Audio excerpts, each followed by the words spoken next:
Bu Sandra. Karena mahasiswanya masih 50 tadi tuh kan, belum semuanya. Sambil berjalan barangkali. Sambil berjalan ya.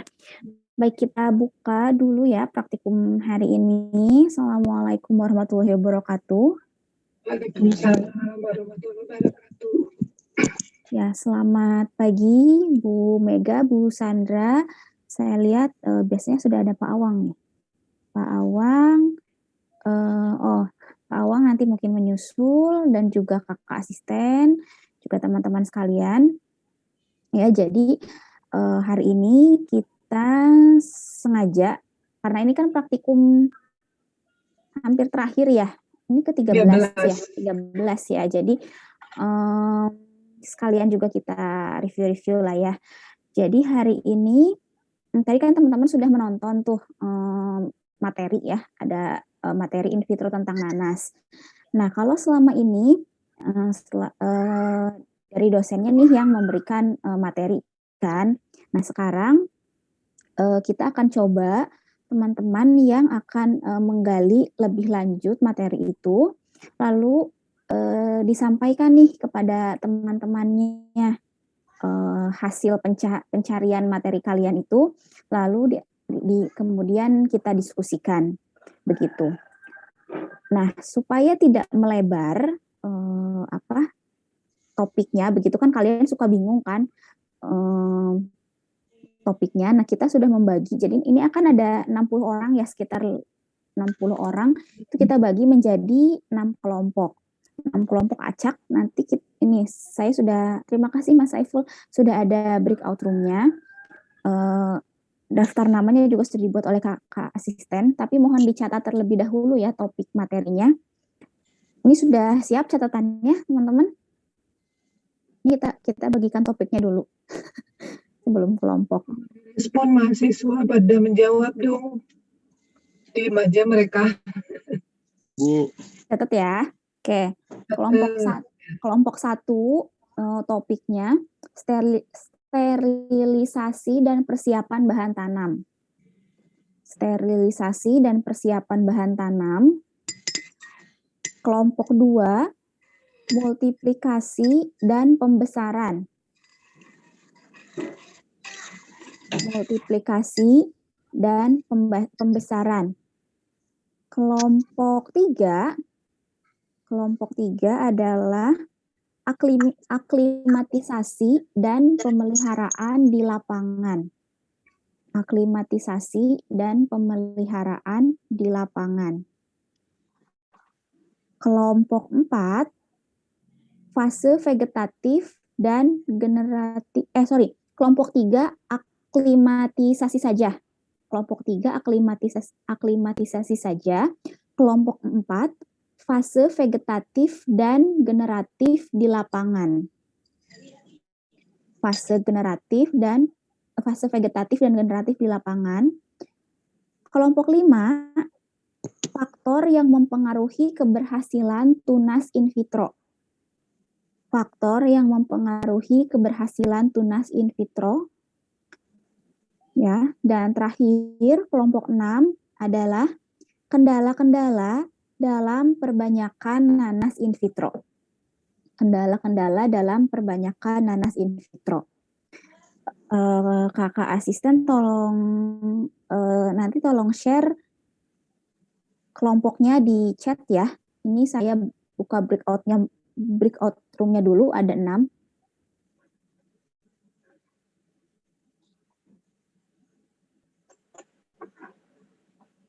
Siapa tadi yang saya Zahra, sudah ada kelompoknya?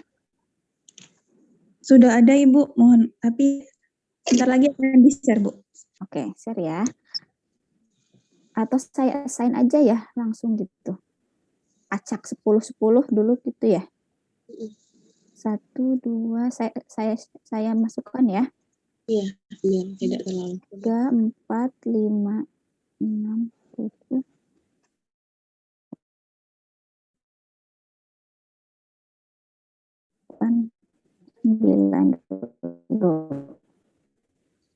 Oke.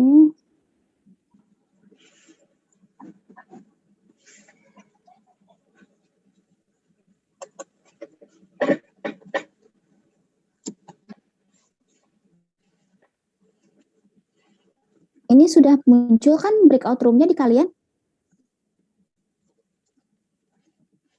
Oh, pada Saya Dewi. belum. Belum, Ibu. Belum? Oh, bentar. Bentar.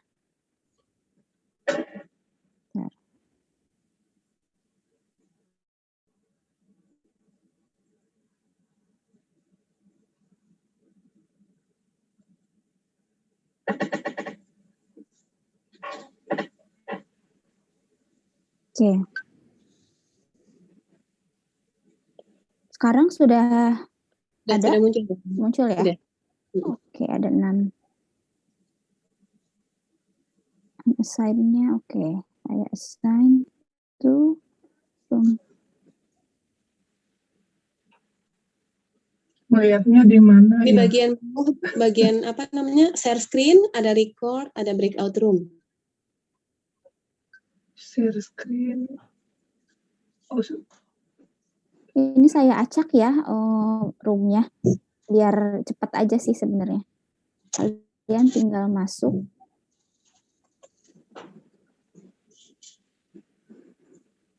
Aku izin bertanya, Ya, Silakan, Sri. untuk yang ditugaskan ini apakah dipresentasikan di akhir praktikum atau minggu depan ya, Ibu? oh iya, sorry saya lupa bilang. Jadi ini kita kasih waktu 30 menit sampai pukul 8. Sampai pukul 8 itu kalian diskusikan, kemudian kalian boleh bikin satu slide atau 2 slide gitu. Kalian presentasikan selama 5 menit. Lalu nanti dilanjutkan dengan tanya jawab. Hari ini ya, jadi langsung. Jadi mencari hari ini, presentasi hari ini, diskusi hari ini.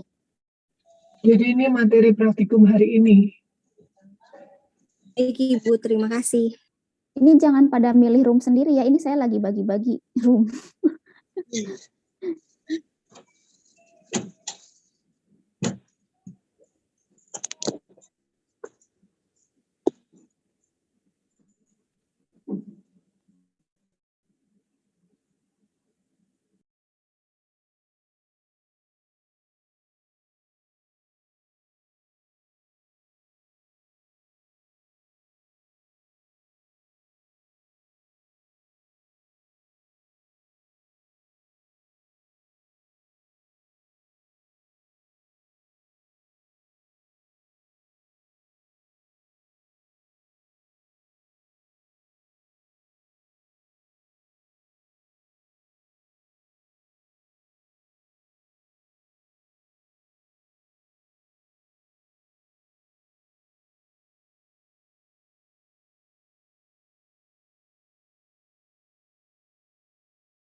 Nah baik, yang pertama tadi terkait bahan tanam. Nah bahan tanam yang digunakan yaitu bagian tanaman nanas, bagian tunas buah atau slip. Terus explant dipotong menjadi whole bud atau tunas utuh, dan bud section longitudinally atau tunas dua dipotong secara longitudinal. Terus ada zat pengatur tumbuh yang digunakan adalah BAP dengan konsentrasi 0,0, 0,5, 1,0, 1,5, 2,0, dan 2,5 mg per liter yang ditambahkan dalam media murasike dan scoop atau media MS. Terus tahap sterilisasi nanas yang pertama yaitu daun slip dilepaskan hingga menyisakan bagian dalam yang digunakan sebagai sumber explant. Selanjutnya explant dicuci dengan air mengalir dan direndam dalam deterjen selama 15 menit. Selanjutnya dibilas dengan aqueous steril sebanyak 3 kali. Yang terakhir yaitu expand kemudian direndam dalam alkohol 10% selama 3 menit dibilas dengan aqua steril sebanyak 3 kali dan dilakukan perendaman dengan menggunakan larutan Baiklin 2% selama 15 menit lalu dibilas dengan aqua steril. Next.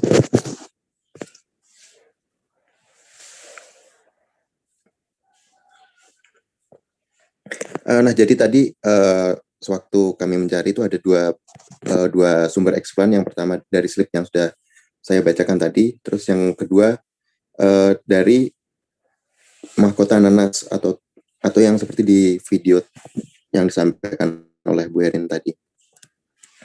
Terus bahan tanamnya yang kedua yaitu menggunakan meristem pucuk dari mahkota nanas, terus media murasike dan skok, terus aqua steril, alkohol 70%, asam askorbat, bakterisida menggunakan agrep, terus BAP, fungisida, benlox, HCl1N, natrium hipoklorit, NaOH1N, dan Twin 20. Tahap sterilisasinya yang pertama yaitu sterilisasi eksplan tunas pucuk mahkota nanas, dibuang daunnya kemudian dicuci dengan deterjen selama 30 menit di bawah air mengalir. Eksplan direndam dalam larutan fungisida dan bakterisida selama 1 jam sambil digojok. Selanjutnya, proses sterilisasi eksplan dilakukan di dalam laminar airflow kabinet. Eksplan dibilas dengan aquades steril 1 kali. Eksplan direndam dalam larutan natrium hipoklorit 15%, kemudian direndam dalam larutan natrium hipoklorit 10%. Setelah itu eksplan dibilas dengan aquades sebanyak 3 kali. Menurut Silvina dan Muniarti tahun 2007. Mungkin sekian yang dapat kelompok kami sampaikan. Ada kurang lebihnya kami mohon maaf. Wassalamualaikum warahmatullahi wabarakatuh. Waalaikumsalam warahmatullahi wabarakatuh. Oke, selanjutnya kelompok 2. Oh ya, ini teman-teman diperhatikan ya. Kan ini materinya beda-beda nih dari setiap kelompok. Jadi diperhatikan, kemudian kalau misalnya belum paham, nah silahkan nanti ditanyakan setelah semuanya presentasi. Oke, silahkan kelompok 2.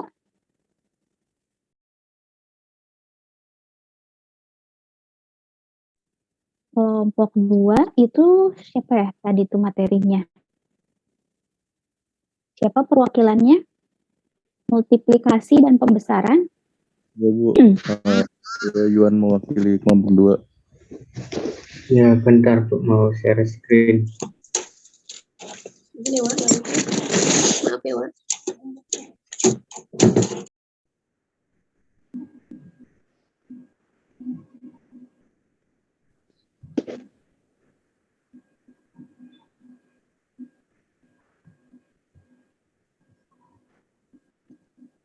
Apakah sudah terlihat? Lip bisa dibesarkan, Lip. Baik. Baik, selamat pagi Ibu dosen dan asisten teman-teman. Kami kelompok 2 mencoba merangkum dari beberapa paper untuk materi multiplikasi dan pembesaran tunas.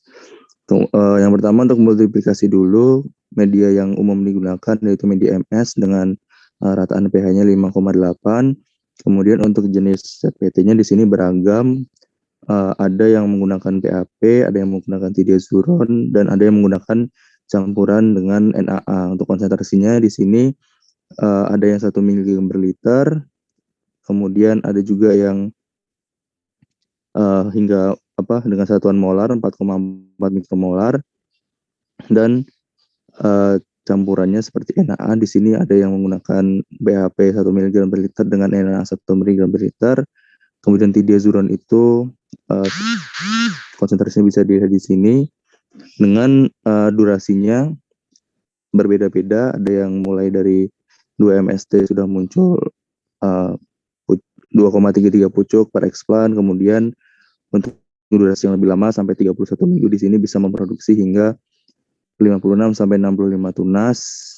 Kemudian juga di sini ada yang menggunakan media MS saja, 75% MS tanpa menggunakan ZPT. Di sini memproduksi 6,44 eksplan pada 2 MST. Kemudian untuk kondisi lingkungannya sendiri secara umum ditemukan di jurnal itu suhu yang digunakan sekitar 25 plus minus 2 derajat Celcius dengan fotoperiodisasi 16 jam. dan intensitas cahaya yang digunakan dari lampu itu sebesar 1600 lux. Ke bawah, Lip. Kemudian untuk prosedur secara umum kita biasa kita akan sterilisasi alatnya dulu menggunakan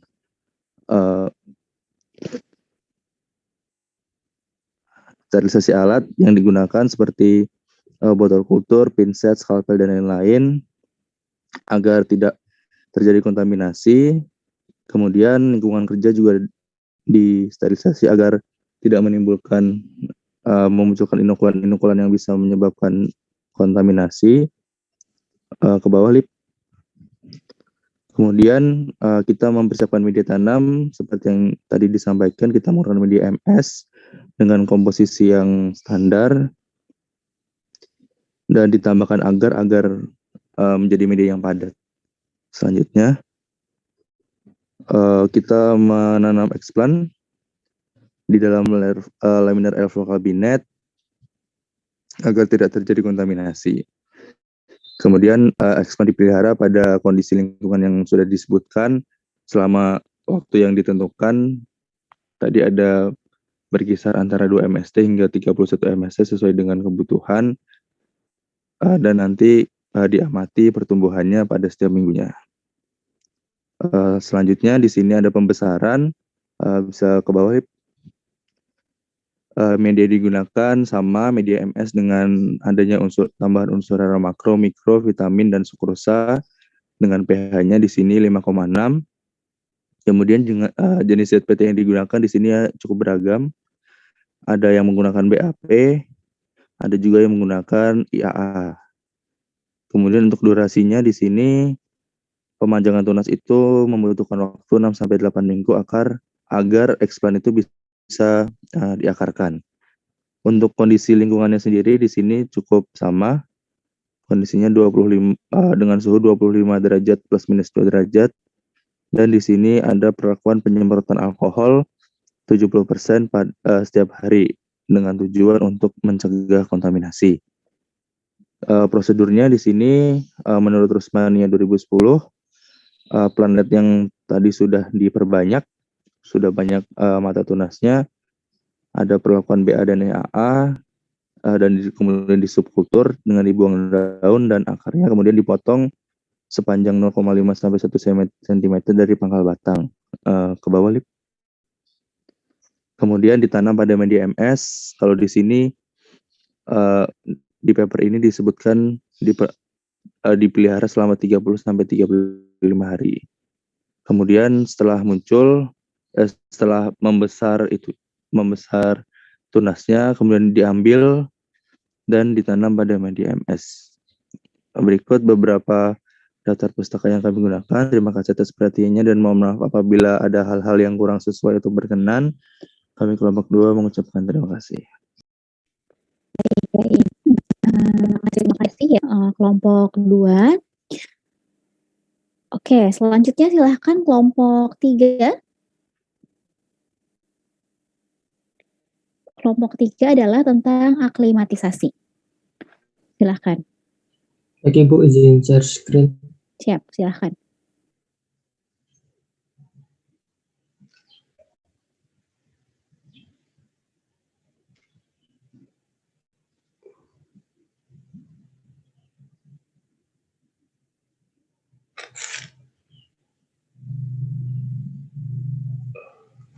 Oke, apakah sudah terlihat, Ibu? Terlihat jelas. Baiklah, kami dari kelompok 3 akan mempresentasikan hasil diskusi kami tadi tentang aklimatisasi nanas. Tujuan aklimatisasi sendiri yaitu upaya penyesuaian atau adaptasi suatu organisme terhadap lingkungan yang baru dimasukinya. Aklimatisasi bertujuan untuk mengondisikan planet hasil perbanyakan in vitro dengan kelembapan tinggi dan heterotrof untuk dapat tumbuh di lingkungan ex vitro dengan kelembapan rendah dan autotrof. Pemilihan planetnya sebelum diaklimatisasi, planet sebaiknya diseleksi berdasarkan kelengkapan organ, warna dan ukuran menurut Adi Putra et al. 2007. Menurut Andriana 2009, Ciri planet yang berkualitas adalah yang pertama ukurannya seragam, kedua tidak berjamur, ketiga berdaun hijau, segar dan tidak menguning, keempat komposisi daun dan akar seimbang, kelima planet tumbuh normal dan tidak kerdil. Untuk syarat media aklimatisasi, yang pertama tidak menjadi sumber penyakit bagi tanaman, kedua memiliki aerasi dan drainase yang baik, ketiga cukup halus, dan keempat dapat memegang air dengan baik. Untuk alat dan bahan yang dibutuhkan untuk proses aklimatasi, yang pertama planet, kedua baskom plastik, 3 pinset, 4 gunting, 5 saluran air, 6 arang sekam, 7 botol plastik. Untuk tahapan aklimatisasi nanas, yang pertama menyediakan planet. Berikutnya planet akan dicuci di air yang mengalir untuk menghilangkan sisa agar-agar yang berada di akar tanaman. Selanjutnya planet akan ditanam di media, bisa digunakan arang sekam, bisa menggunakan bak plastik atau baskom plastik atau dengan botol plastik. Kemudian selanjutnya planet yang sudah siap akan ditanam di media polybag. Ini merupakan tahapan dari awal dari pemilihan planet sampai dengan aklimatisasi. Mungkin sekian dari kelompok kami, kurang lebihnya saya mohon maaf. Terima kasih. Assalamualaikum warahmatullahi wabarakatuh. Waalaikumsalam warahmatullahi wabarakatuh. Nah, terima kasih kelompok 3. Silakan selanjutnya kelompok 4.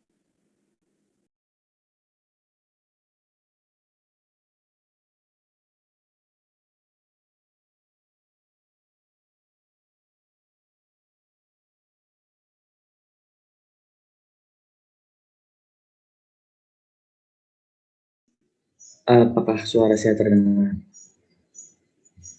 Terdengar jelas, silakan. Assalamualaikum warahmatullahi wabarakatuh.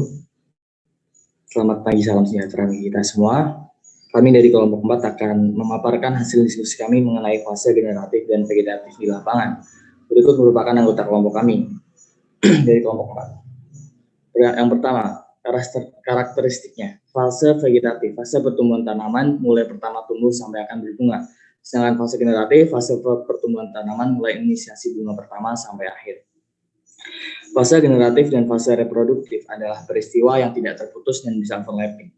Pada fase vegetatif, karbohidrat digunakan untuk pertumbuhan, sedangkan pada fase reproduktif, karbohidrat disimpan atau ditimbun dan tanaman tersebut menyimpan sebagian besar karbohidrat yang dibentuknya. Keseimbangan zat pengatur tumbuh merupakan faktor penunjang keberhasilan dalam kultur in vitro. Karakteristik.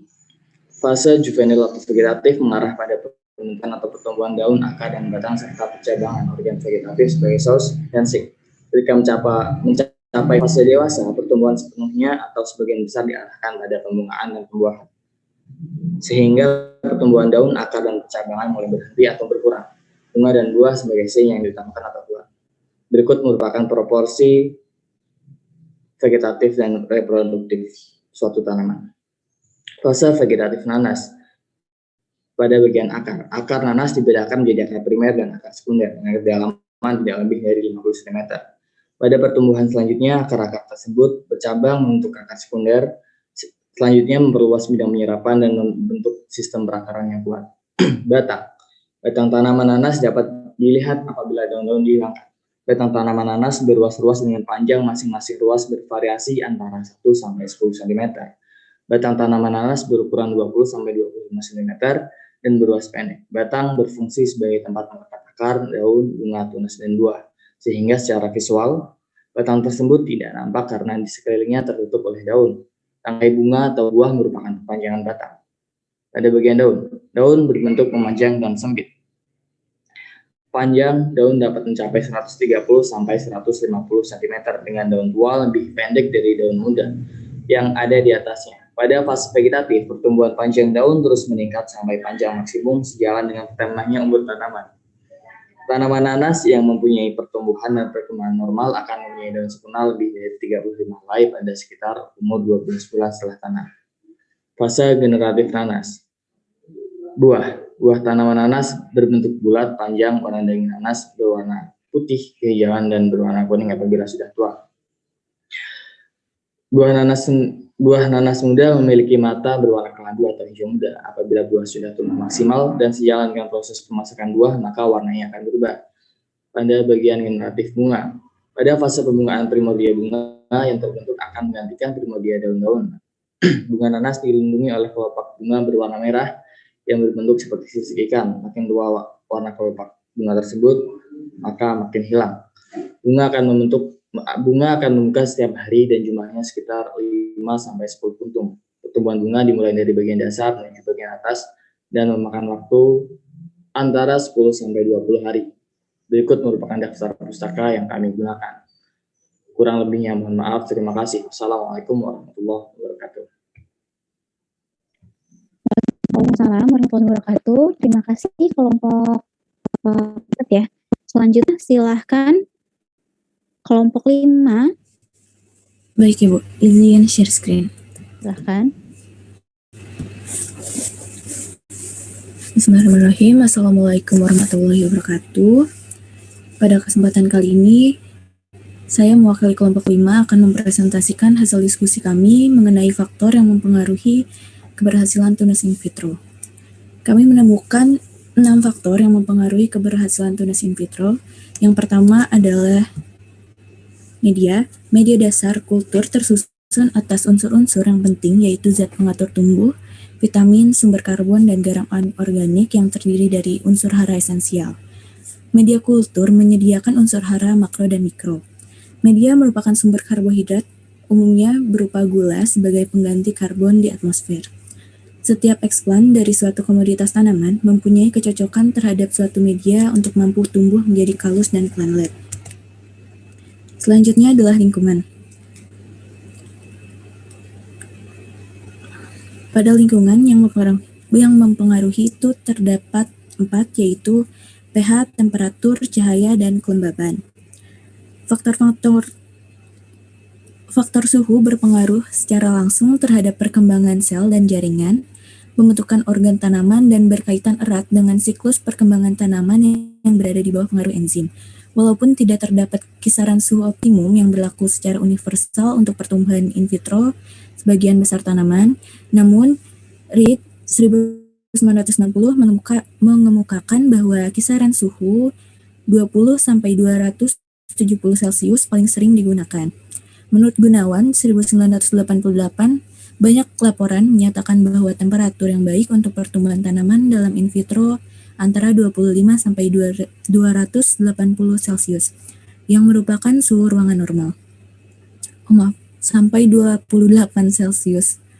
Temperatur ruang kultur juga menentukan respon fisiologi kultur dan kecepatan pertumbuhannya. Tingkat kasaman atau pH media harus diatur supaya tidak mengganggu fungsi membran, sel, dan pH fitoplasma menurut Gunawan 1987.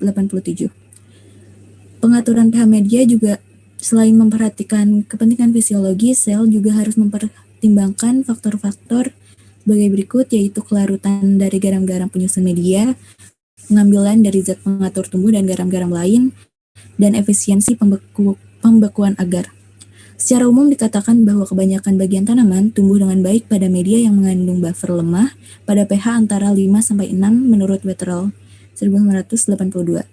Cahaya dalam kultur jaringan berguna untuk mengatur proses-proses morfogenik tertentu seperti pembentukan pucuk dan akar,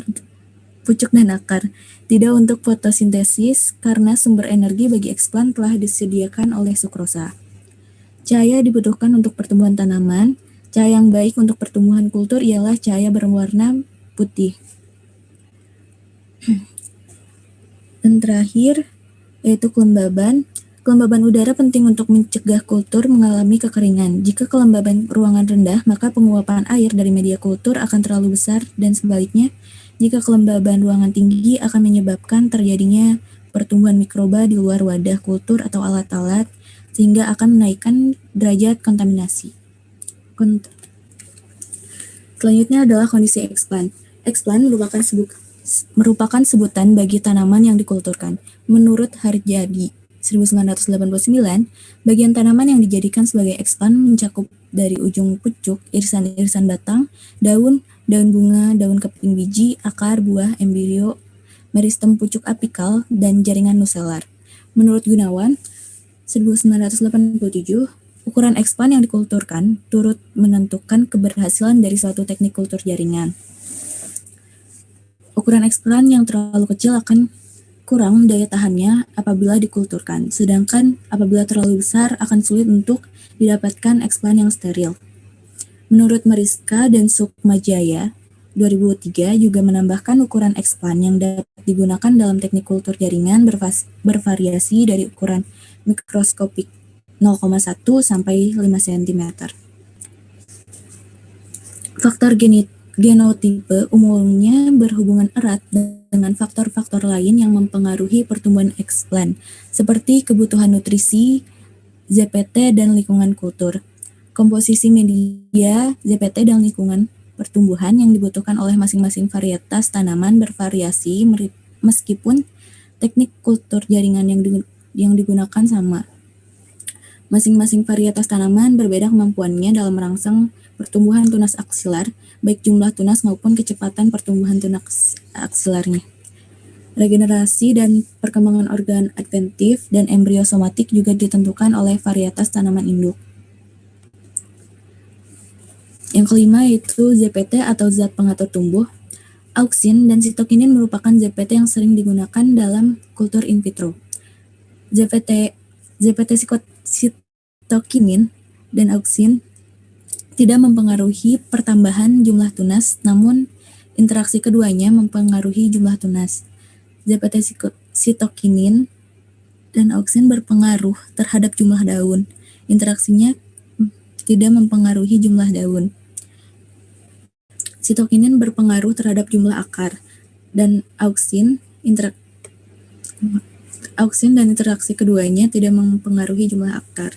Semakin tinggi konsentrasi sitokinin yang diberikan, akan semakin menurunkan jumlah akar yang terbentuk. Dibutuhkan kombinasi tertentu untuk meningkatkan jumlah tunas, jumlah daun, dan jumlah akar tanaman nanas menurut Harahap dan Nushirwan 2014. Dan yang terakhir adalah sterilisasi. Keberhasilan kultur dipengaruhi oleh kesehatan materi genetik yang tidak terserang hama dan penyakit. Sterilisasi merupakan upaya untuk mengeliminasi kontaminan pada kegiatan kultur in vitro. Upaya pertama dapat dilakukan dengan mengisolasi bahan induk tanaman sumber expand pada rumah kaca. Eliminasi fungi dan bakteri dapat dilakukan dengan menggunakan fungisida serta bakterisida. Sekian yang dapat kami sampaikan. Mohon maaf atas kekurangan dan kesalahannya. Terima kasih. Wassalamualaikum warahmatullahi wabarakatuh. Waalaikumsalam warahmatullahi wabarakatuh. Baik, silahkan kelompok terakhir, kelompok 6.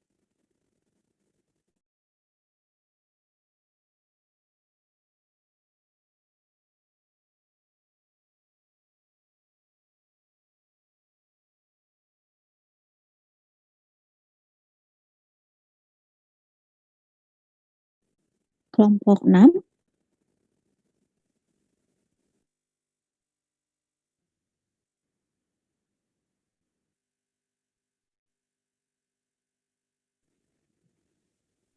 Kelompok 6, perwakilannya siapa?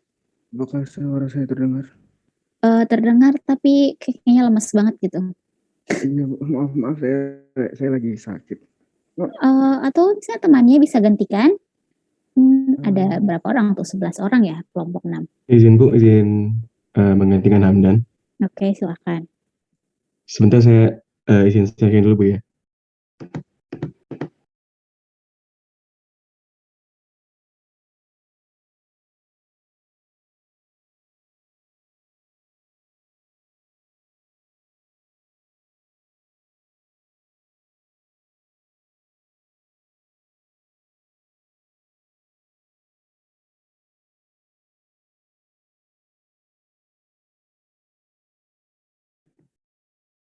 Ya, Assalamualaikum warahmatullahi wabarakatuh. Izin memperkenalkan diri, saya Rizky Romdoni dari perwakilan kelompok 6 akan membahas terkait kendala perbanyakan in vitro pada nanas.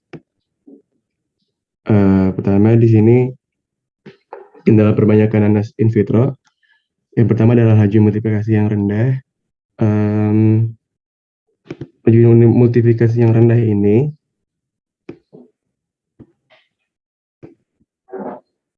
dikarenakan perbanyakan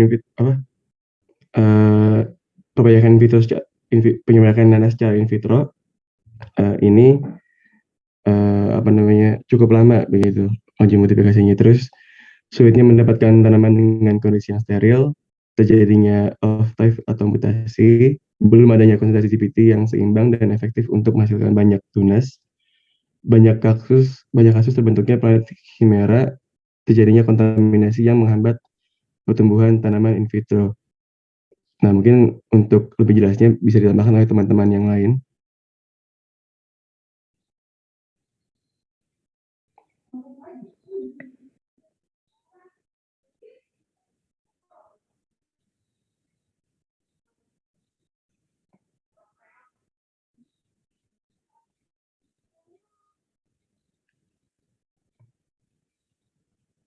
Ini kelompok 6 segini saja atau ada lagi? Untuk pembahasannya seperti ini sih, Bu. Oke, baik. Iya Bu, baru dapatnya segitu doang. Untuk mungkin saya mengutip salah satu, yaitu salah satu masalah yang dihadapi dengan kultur in vitro jaringan nanas, yaitu terjadinya off-type atau mutasi. Kebanyakan fenomena ini disebut variasi soma klonal karena pada in vitro itu ada ZPT-ZPT yang menyebabkan adanya mutasi begitu Bu. Saya mengutip dari CARP 1991. Oke, baik. Terima kasih kelompok 6. Baik, terima kasih, Bu.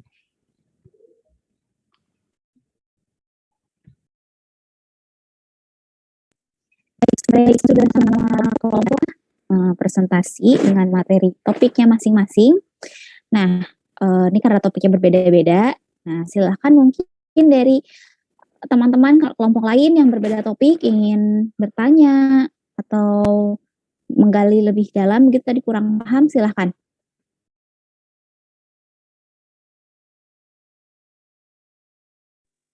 Ingin bertanya Ibu kepada boleh lebih dari satu tidak Bu ya?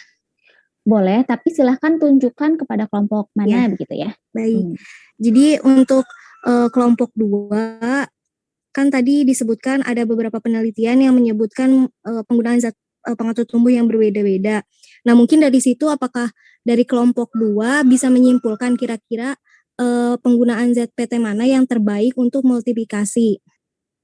Lalu untuk kelompok 3 tadi disebutkan bahwa ciri-ciri planet yang baik untuk diaklimatisasi itu daun dan akarnya seimbang. Nah, kira-kira apakah bisa dijelaskan lagi daun dan akar seimbang itu seperti apa? Terima kasih. Oke, baik. Tunggu kelompok 2 dan 3 menyiapkan jawaban ya. Bebas ya tadi siapa saja yang bisa membantu menerangkan di kelompoknya begitu, tidak harus yang tadi presentasi. Silahkan, ada pertanyaan lagi?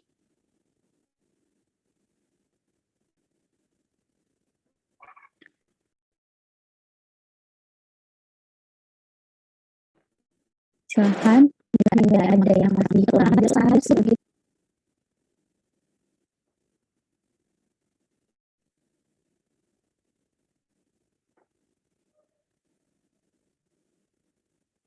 Oke, sambil menunggu ya, belum mungkin masih mencerna. Silahkan bisa dijawab kelompok 2 atau kelompok 3.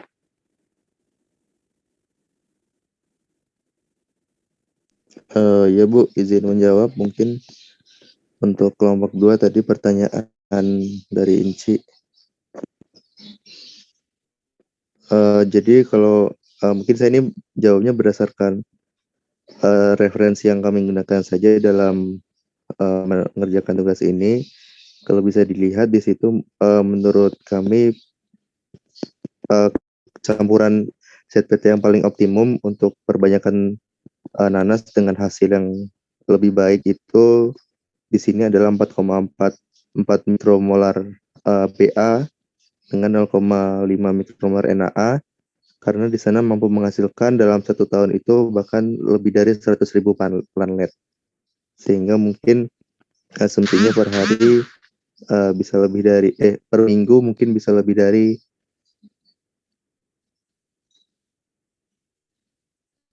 200 planet seperti itu. Tapi ini di sini juga kami ada sedikit melakukan kesalahan karena tidak menyocokkan berapa jumlah expand yang ditanam, kemudian berapa jumlah botol kultur yang digunakan, sehingga sepertinya nanti tidak akan apple to apple dibandingkan seperti itu mungkin sih. Baik, terima kasih. Soalnya tadi juga pas lihat itu emang tidak bisa apple to apple ya. Jadi bingung. Terima kasih. Baik, terima kasih. Kelompok 3. Kelompok 3 bisa bantu jawab.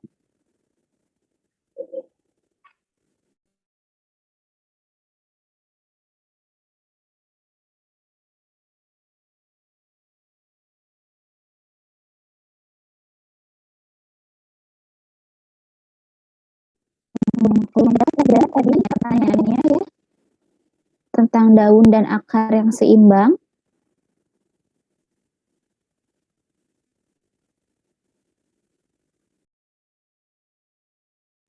Halo, kelompok 3 masih ada nih perwakilannya? Mungkin Yusri coba menjawab, Bu. Oke, silakan. Jadi untuk maksud dari komposisi daun dan akar yang seimbang itu antara akar dan daunnya itu seimbang. Maksudnya itu kayak daunnya tidak terlalu banyak tapi akarnya sedikit, atau akarnya banyak atau daunnya sedikit begitu. Jadi untuk mungkin proporsinya ya seperti tanaman yang lain kayak seimbang gitu. Mungkin kurang lebihnya bisa ditambahin oleh rekan saya. Izin menambahkan sedikit Bu untuk daun dan juga akar, maksudnya juga seimbang supaya si akar ini bisa menopang dari planet itu sendiri. Jadi daun yang tumbuh dan juga akar diharapkan nantinya ketika ditanam kembali itu bisa berdiri tegak. Begitu.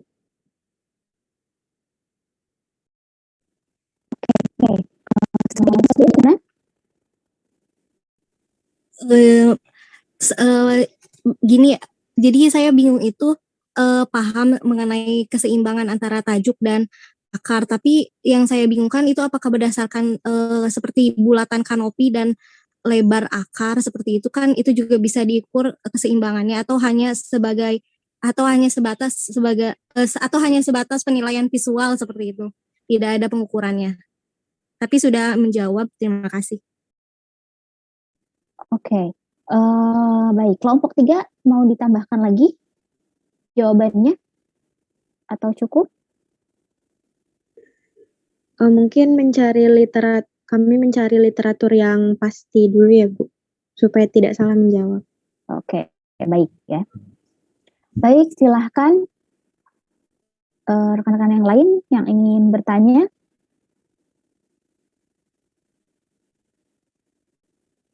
Silahkan.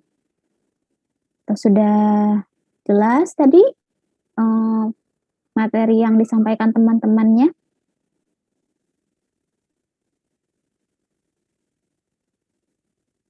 Kalau dari Ibu Sandra atau dari Ibu Mega mungkin ada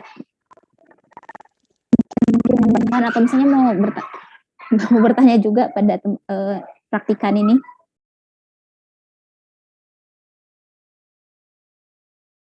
Bu Sandra masih Terima kasih, ternyata yang bertanya baru Mbak Sri aja ya, Mbak Sri R ya. Meskipun sudah banyak nih materi, sebenarnya kalian diminta untuk seperti ini. Mengapa? Karena agar lebih ini ya, lebih umum, lebih komprehensif begitu gambaran yang diperoleh. Jadi ada tadi bagian dari mulai persiapan bahan tanam, kemudian sampai masuk ke dalam multiplikasi, pembesaran planet ya. Sampai pembesaran planet itu sebenarnya terbagi lagi, tetapi kami tidak ingin merincikan karena ada tahapannya lagi. Pembesaran itu mulai dari pembesaran planet untuk tajuk, kemudian ada perakaran juga ya, induksi perakaran.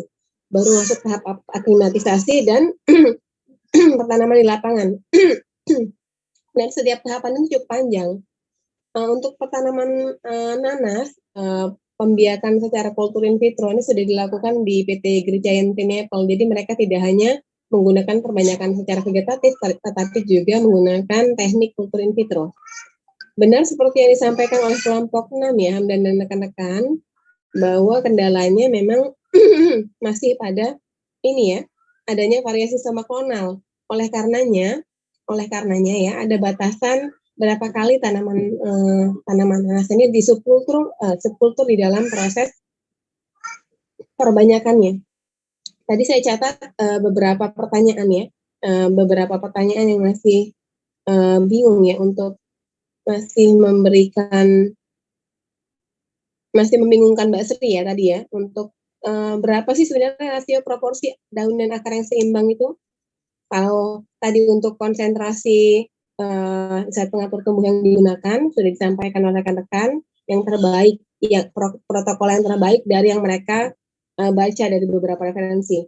Tapi untuk ciri daun dan akar yang bagaimana yang proporsional untuk tanaman nanas? Seperti halnya pada tanaman cassava, pada tanaman hortikultura seperti halnya krisantemum ya. Ada kriteria jumlah daun yang optimal untuk dapat diaklimatisasi. Misalkan pada tanaman nanas kita butuh atau seperti pada halnya pada tanaman anggrek ya. Minimal jumlah daunnya 8 sampai 10 seperti itu ya. Kemudian dengan akar yang tidak hanya jumlahnya tetapi dari keragaan akarnya juga penting. Jadi tidak hanya pada jumlah daunnya, tidak hanya pada jumlah akarnya tetapi juga keragaan atau morfologi bentuk dari akarnya atau daunnya. Seperti apa yang normal? Nah, daun yang normal biasanya memiliki ketebalan daun yang cukup ya, tidak terlalu tipis, tidak terlalu fibros ya, terlalu banyak mengandung air. Tidak terlalu tipis ya, artinya mungkin kurang intensitas cahaya yang diberikan.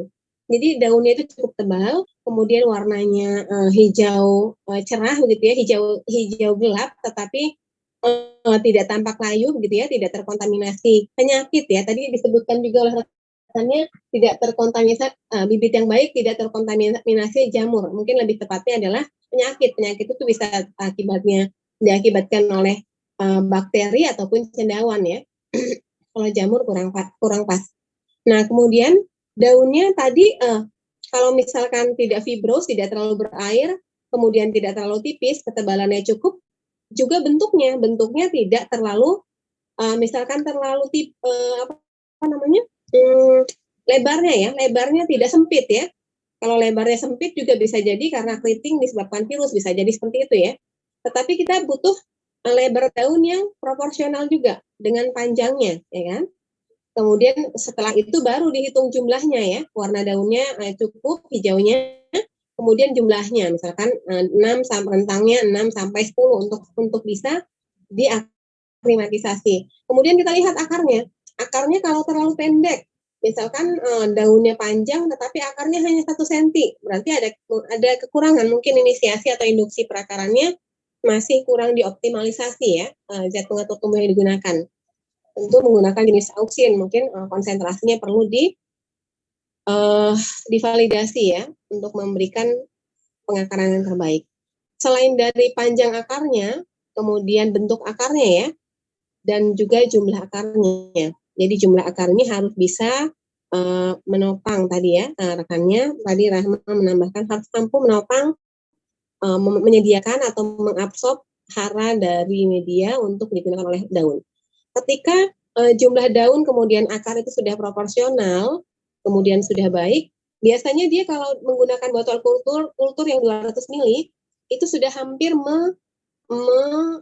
mencapai plastik ya, tutup botolnya sudah hampir mencapai ya, artinya tidak melampaui. Kalau melampaui juga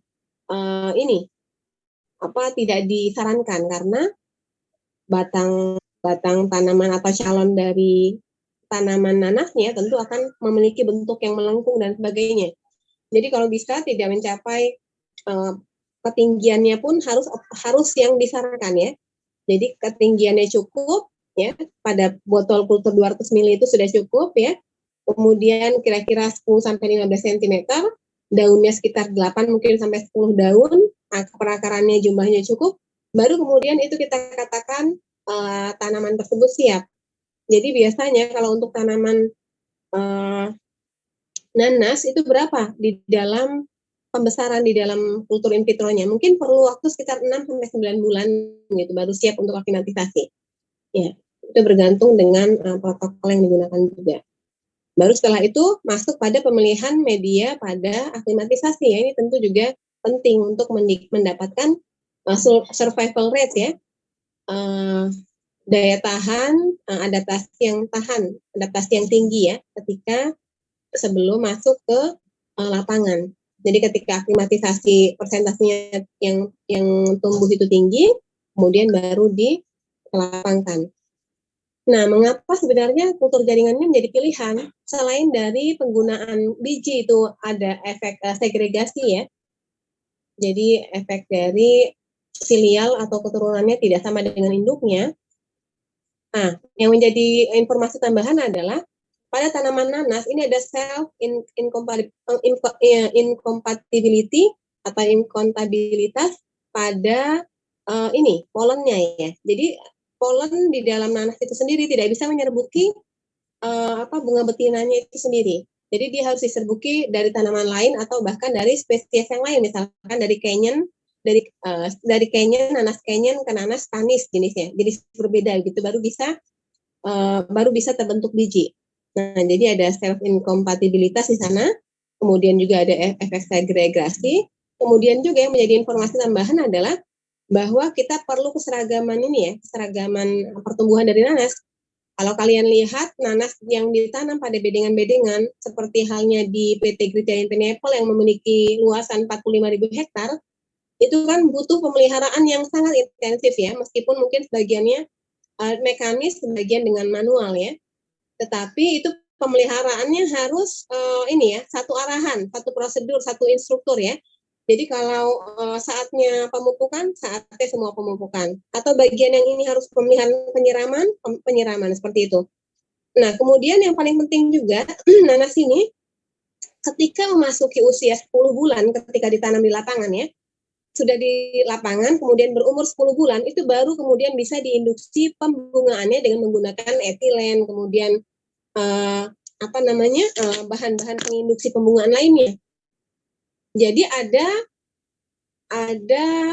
ketentuan minimal 10 bulan dulu di lapangan baru bisa diinduksi pembungaannya. Mengapa demikian? Kita harapkan tentu kita membudidayakan nanas itu menginginkan buahnya memiliki size yang optimal, memiliki size tertentu.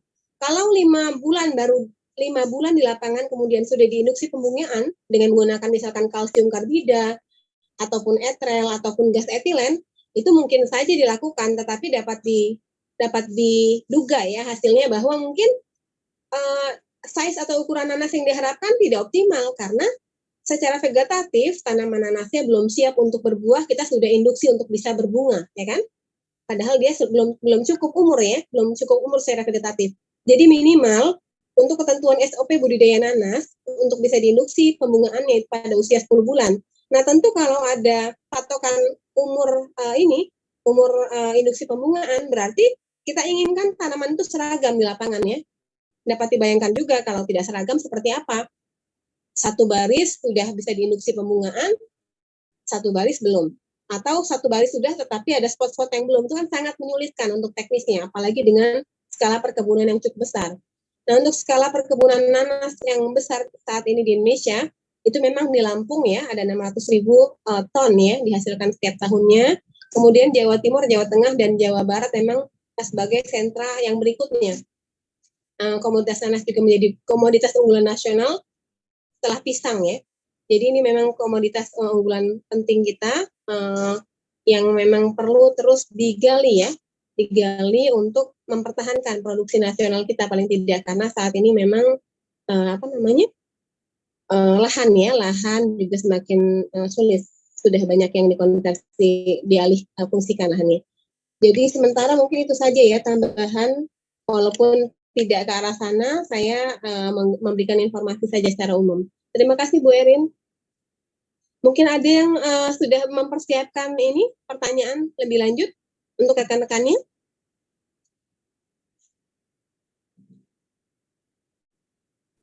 Saya hanya memberikan informasi umum. Ya, terima kasih Bu Sandra ya tadi informasinya juga melengkapi begitu.